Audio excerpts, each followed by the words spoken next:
Entre serras, rios e cidades esquecidas pelo tempo, o Tocantins guarda segredos que ninguém ousa contar em voz alta.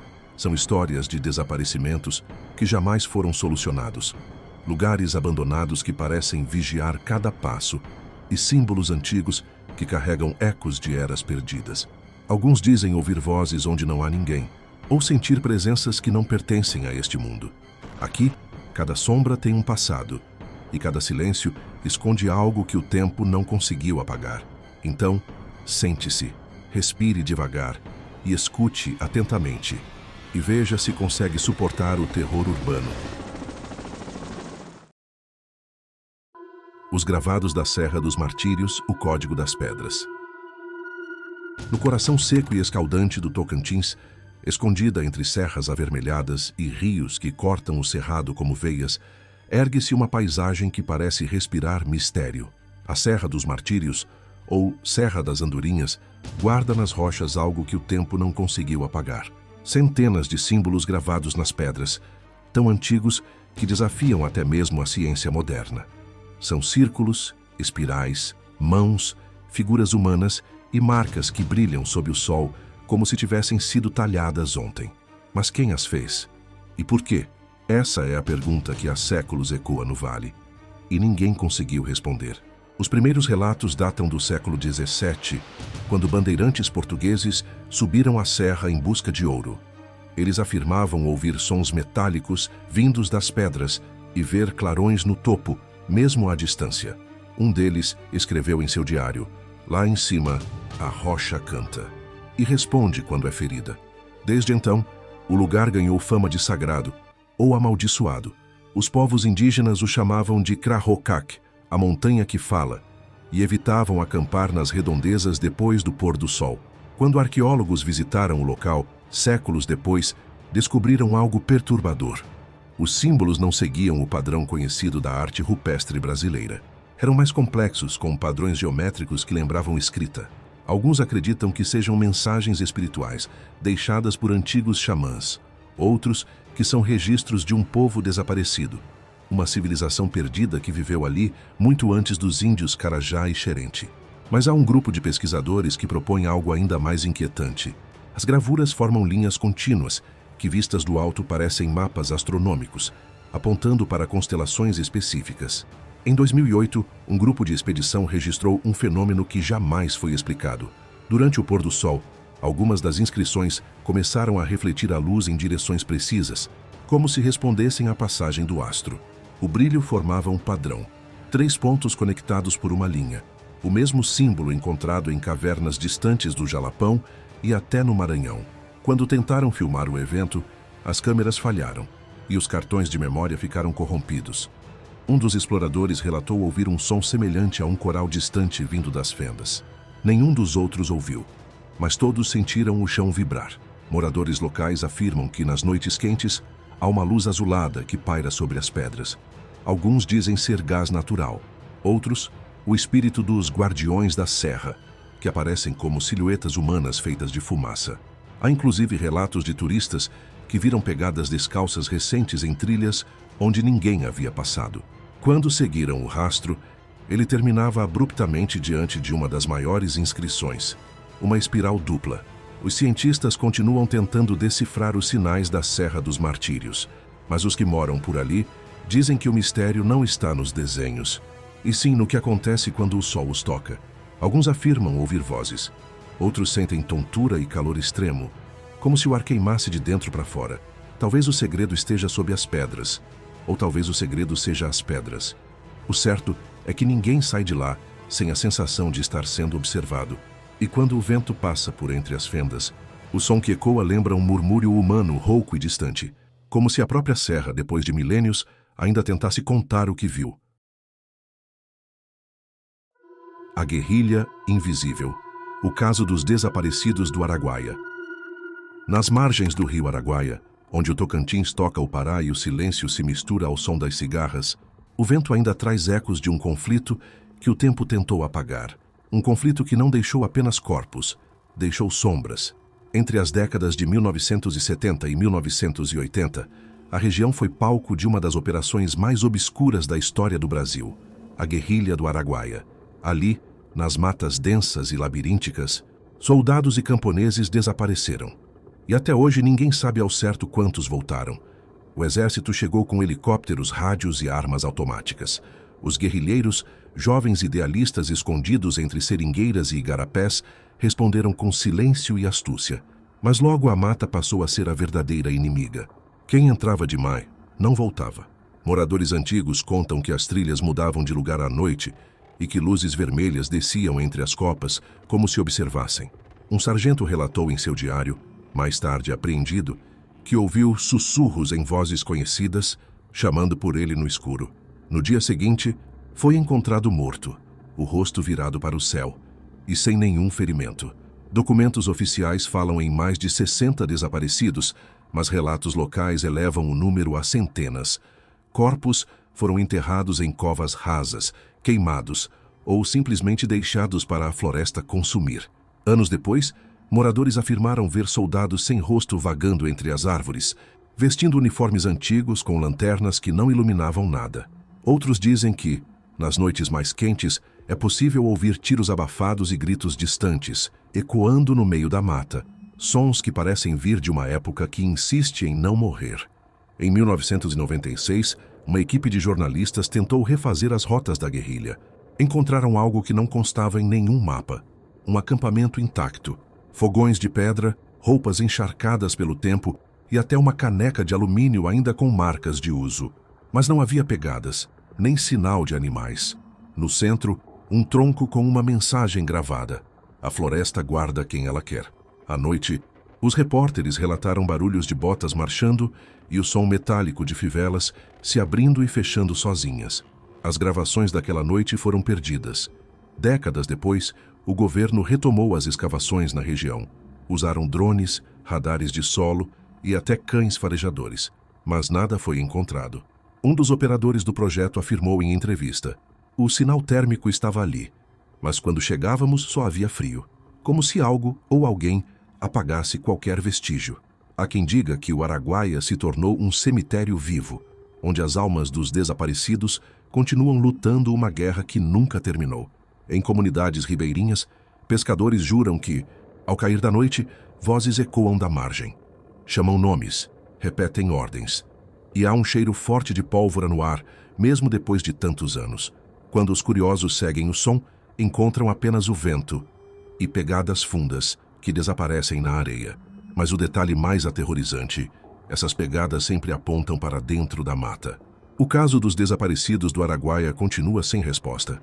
O governo reconheceu parte dos mortos, mas o paradeiro de muitos permanece um mistério. E os que moram ali, entre o medo e o respeito, ainda repetem a mesma frase: quem entra naquela mata, escuta o que não devia ouvir. Alguns chamam de lenda, outros de trauma. Mas à noite, quando o rio se cala e o céu reflete apenas as estrelas, há quem jure ver vultos cruzando as margens, marchando em silêncio, como se o Araguaia ainda fosse um campo de batalha esquecido pelo tempo. O desaparecimento de Laura Vitória, o caso que até hoje assombra Palmas. Era 9 de janeiro de 2016, um sábado abafado em Palmas, Tocantins. O relógio marcava por volta das 4 da tarde, quando Laura Vitória Oliveira da Rocha, uma menina de 9 anos, saiu de casa com um sorriso, dizendo que iria até o mercadinho da esquina. Ela vestia uma blusa branca, short jeans e sandálias simples. Levava algumas moedas na mão. Nunca mais voltou. O bairro era o setor Lago Sul e, tranquilo e familiar. Laura saiu pela porta da frente e caminhou até o mercadinho, a poucos metros dali. Uma câmera de segurança confirmou sua chegada. Ela aparece comprando um refrigerante e algumas balas. Depois disso, o vazio. Nenhum registro dela voltando. Nenhum vestígio do que aconteceu após sair do local. A mãe percebeu a ausência poucos minutos depois e começou a chamar pela rua. Quando percebeu que a filha não respondia, o desespero tomou conta. A notícia se espalhou rapidamente. Voluntários, vizinhos e até estranhos se uniram. Grupos vasculharam matas, terrenos baldios, córregos. Helicópteros sobrevoaram a região. Cães farejadores foram usados, mas perderam o rastro próximo a uma estrada de terra que leva ao matagal. A Polícia Civil montou força-tarefa e o então prefeito Carlos Amasta anunciou recompensa de 20 mil por qualquer pista. Mesmo assim, nada. A cidade entrou em estado de alerta. A Delegacia de Proteção à Criança e ao Adolescente assumiu o caso. Foram ouvidos comerciantes, motoristas e moradores do bairro. Houve relatos de um carro prata visto circulando na região naquele dia, mas nenhuma placa foi identificada. Também se investigou a possibilidade de sequestro, tráfico humano e até envolvimento de conhecidos, mas todas as linhas esbarraram em silêncio, sem corpo, sem testemunhas confiáveis, sem provas. Era como se Laura tivesse sido apagada do mapa. Os meses seguintes foram marcados por incerteza. Mensagens anônimas chegaram à polícia, alegando avistamentos em outros estados, mas todas se provaram falsas. A avó de Laura deu entrevistas emocionadas, afirmando sonhar com a neta viva, pedindo socorro. Em 2017, o caso foi transferido para a Delegacia de Homicídios e Proteção à Pessoa, mas até hoje permanece sem solução. As autoridades reconhecem: o desaparecimento de Laura Vitória é um dos mais complexos e sombrios da história do Tocantins. O tempo passou. As paredes da casa onde Laura morava ainda guardam desenhos infantis e o perfume de infância. Mas o vazio é o que mais pesa. A cada aniversário, vizinhos acendem velas na calçada e deixam flores brancas. Eles dizem que, nas noites mais quietas, é possível ouvir passos leves perto do portão, como se alguém ainda estivesse tentando voltar para casa. Alguns moradores relatam ver, à distância, uma menina de cabelo preso, parada no mesmo lugar de onde saiu pela última vez. Mas nenhum desses relatos é comprovado. A única certeza é o silêncio. Quase uma década depois, nenhum suspeito foi preso. Nenhum corpo foi encontrado. O nome de Laura ainda ecoa nas delegacias, nas escolas e nas memórias de quem viveu aqueles dias. Um desaparecimento que não deixou rastros, mas deixou cicatrizes, e que transformou a capital do Tocantins em palco de uma pergunta sem resposta. Onde está Laura Vitória? As igrejas em ruína de Chapada de Natividade.